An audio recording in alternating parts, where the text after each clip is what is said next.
Hey, David Brewster here with a new episode of Breaking Chords, and this is Pinkie Power, a long-form arpeggio workout. And we have looked at long-form arpeggios before. That's been like 3 or 4 years ago now, so I wanted to basically reintroduce this information because it's a great workout. It's great for definitely, kind of fanning your hand out, getting a bigger stretch, using your pinky, and also mapping things like this out on the fretboard. It kind of clues you in on how to connect things on the neck. This is a great workout. I've had this for a long time. And I love running these long form arpeggios. They sound cool, it looks cool, you're moving around.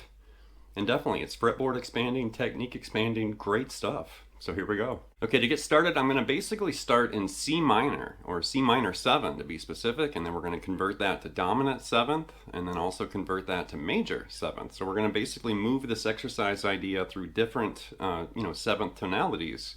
Minor 7, dominant 7, and major 7. You could also expand this into augmented and diminished and minor major 7 and stuff like that. But to get started, we're going to basically start in C minor, and I'm going to target a C minor 7 arpeggio. But we're going to basically convert this into a long form arpeggio. But to get started, like most people, if they played C minor 7, they'd probably do it like this. Kind of rolling in one position right there. And right there's your C, E flat, G, B flat, which are the 4 notes we need for C minor 7. Think of the chord, and then there's the arpeggio. But to convert that into a long form arpeggio, we're going to do this. Right, and that's the same notes. There's C, E flat, G, B flat, C, E flat, G, B flat, C, E flat. So it's the same 4 notes, just macked, like that. And then as far as this exercise, we're going to do this. And that's basically the ascending version right there in C minor 7. One more time, kind of slow.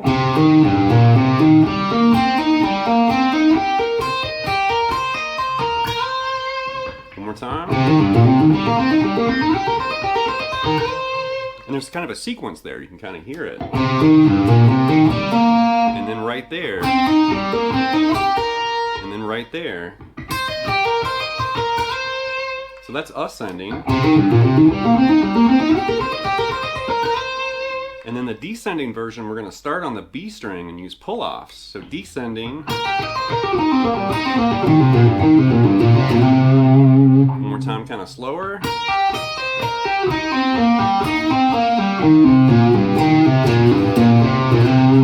So we kind of have a nice way of ascending with a nice little ending, and then another way of descending with a nice ending with that kind of shift slide. So now ascending and descending all the way through it.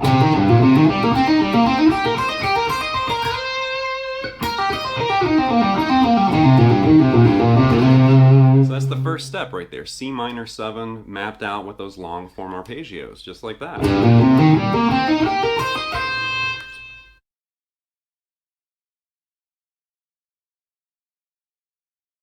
Okay, next up is dominant 7. So now we're going to have C, E, G, and B flat with the flat 7. So that's kind of more of a traditional way of playing that arpeggio right there. But what we're going to do now is map it with that long form arpeggio. So now we're going to have this.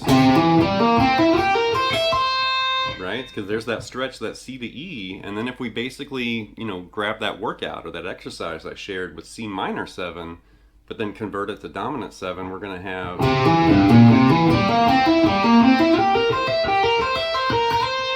like that. Definitely some ear candy right there. So start here, and then we're incorporating our 3rd finger, as you can see.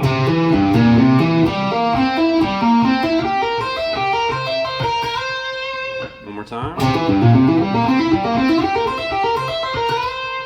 And then basically start it and do it in reverse with pull-offs and descend, starting on the B string. Just like we did with minor 7, but now it's dominant 7, like that. So as you can see, this is a great workout for stretching, getting that pinky working, mapping the fretboard, and really kind of exploring these arpeggios. And one more time all the way through C dominant 7. And then descending.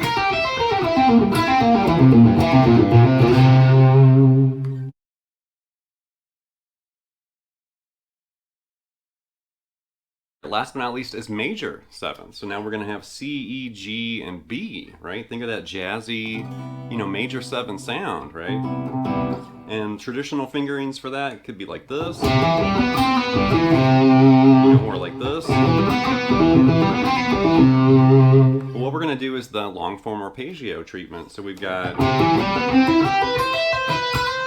like that, and as you can see, it's all index, pinky, and it's a stretch too. You've got like that dual whole step kind of shift, right? Whole step and then another whole step right there. So now for that sequence in the workout,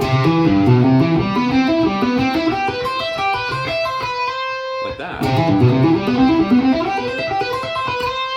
And definitely, once again, ear candy. I love major 7th arpeggios too. They sound great. And then the descending version of that's the same thing we've been doing, but now in C major 7, like this. One more time there.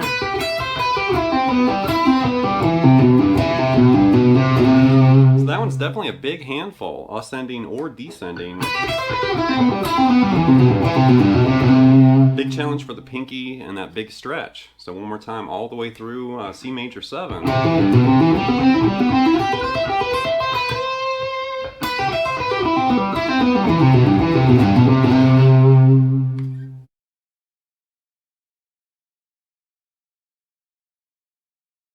So there was the complete exercise or workout, moving through those 3 different types of 7th chord arpeggios. Starting with minor 7, dominant 7, and major 7. And of course the descending version too. But one thing I wanted to add here, which I sometimes forget to add this to videos, and it's very important, is once you've worked through that in the key of C, C minor, C dominant, and C major 7, it's up to you to kind of explore other keys. So obviously, I put this in C. We could move it to B. You could also move it to B flat, way down there somewhere. And that's going to force you to stretch a little bit more because the frets are, spaced a little wider down there. And that's as low as you can play that, without using open strings. You could technically do it in A if you wanted to with the open A string. But I typically don't play it that way. I usually fret everything. So you can move it down to B flat. But if you're having trouble with this, especially when you get up in the major 7th, territory, you can definitely move this higher. And that's going to make it easier. The frets are going to be spaced, closer together. So if C is really hard right there, move it up somewhere. Move it up to E right there. If that's hard, you can keep going. G. And just find where you can actually play it. You don't have to play it fast. You could do it real slow.